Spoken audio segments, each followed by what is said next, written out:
What's up, guys? So one of the biggest takeaways from Disney's Investor Day's Marvel section was the Falcon and the Winter Soldier trailer. Probably my favorite part of the whole event. It really surprised and impressed me to the point where I'm now more hyped for this show than I am for WandaVision, which is almost scientifically impossible, guys. I know that all of you are up to date on the science, but if you aren't, then check the science books, of course. Anyways, I was still hyped for the show back when it was announced, but after what we saw, I cannot wait. First off, that trailer was gorgeous. Seriously. I know one of the biggest critiques that people have for the MCU, especially with Cap's side of the MCU, is that the color palette was always so desaturated and dull, and that really doesn't seem to be the case here. We see so many vibrant colors, not only in the setting, but in the characters themselves. The red on Sam's suit is really popping, and it's subtle, but the gold in Bucky's vibranium arm is noticeable, and it looks absolutely incredible. Kevin Feige said that these shows were basically movies split up into parts, and he was not lying. Although there isn't an actual definition of what a cinematic look is, it could be surmised as something that you could shoot and you could slip into a movie and it would go like undetected. It would just be unnoticeable. And this trailer is filled with those kinds of shots, so don't sleep on just how gorgeous this show will potentially be. We do get some action in the trailer, but not really much of the hand-to-hand combat that we're used to, especially in the more grounded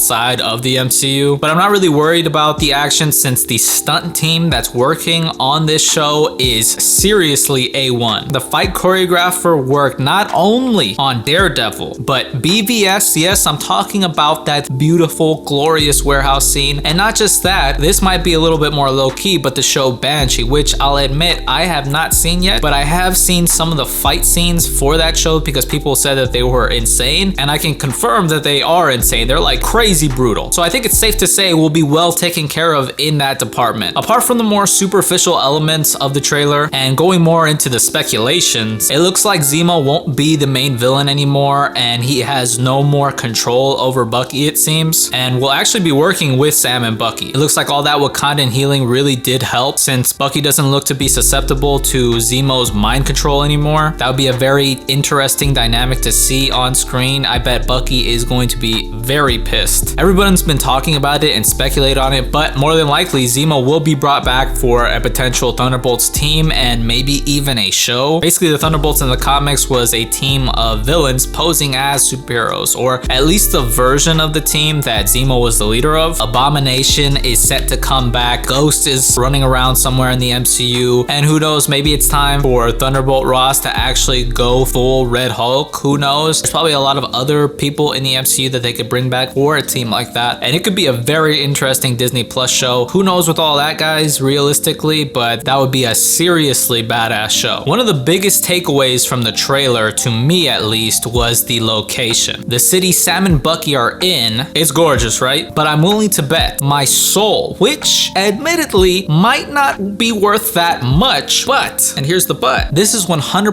Madripoor from the comics. Number one, and the most important reason, is because of this leaked set photo of the Madripoorian symbol or flag, as you can see in this photo right here, and there's no reason to have that on a set and not be introducing Madripoor. That's science again, guys. I know I'm always talking about science. I know this is a comic book channel, but science is important, okay? And this is just science. It's common sense. Realistically, number two, Madripoor is an Asian territory, and all throughout this city in that trailer, there's a bunch of Asian text. I don't know what it is, if it's Japanese, Chinese, Mandarin. I don't know the specific Asian text. And number three, Madripoor in the comics was a hub for Hydra, and a lot of Hydra activity went down on that island, which is why I'm guessing they've decided to work with Zemo. I feel like something big is going down and pulling the strings of the presumable main villain, Flag Smasher. Flag Smasher in the comics was a dude whose main shtick was that he was extremely anti-nationalist. So basically a terrorist. He believed the idea of nations was harmful to people, and he believed that people were better off without them. I'm not very familiar with John Walker, the new Cap, or aka US agent, but I think it's very clear that he's full of shit. I do not trust him, and I think he could possibly be working for Hydra. And also something else that gets me really excited for this show is, apart from being a Hydra hub, Madripoor is also a very famous mutant destination in the comics, with one particular mutant who needs no introduction, who worked at the Princess Bar, going by the alias Patch. Seriously, guys, I don't know what the MCU is even gonna look like after WandaVision, but let's just say after WandaVision, mutants are a solidified real thing in the MCU. If we see Patch, which I get is highly unlikely, I'm a freak out. I need some live action Wolverine in my life, even if it's just like a reference to him, like short guy, eye patch, has a bit of a temper, you seen him. That's all I need. That's all I need. Now, lastly, we should go back to the beginning with what Sam said in the trailer. The legacy of that shield is complicated.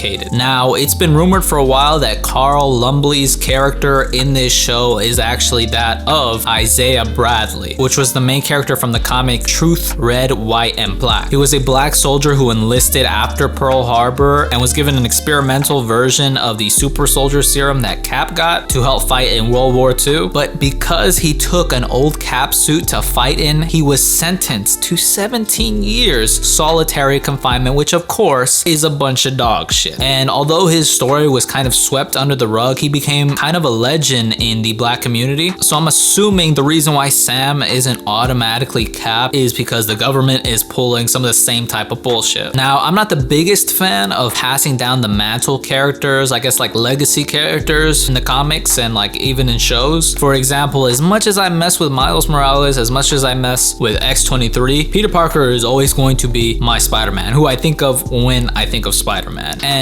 Logan is always going to be Wolverine to me. Now, even though Steve Rogers will always be Cap to me, and Sam Wilson will always be super badass just as the Falcon and the Falcon, I'm actually more open in this case to this, since Steve is like, what, 180 years old? So it does make sense for somebody to take over the mantle. I also just really like Anthony Mackie. I think he's very charismatic and just funny as hell. So I'm down to see him as Cap by the end of the show, and especially to don that fire-ass Cap Falcon suit from the comics, because that suit is pure fire. But that's pretty much all I have to say about what we saw in the trailer. Let me know what you guys thought of the trailer, your predictions for the show, what you want to see, and what you're most excited for. But that's pretty much it. If you liked the video, leave me a thumbs up, comment down below, and if you want, subscribe. I always appreciate it. Thank you guys so much for watching, and I'll see you in the next one.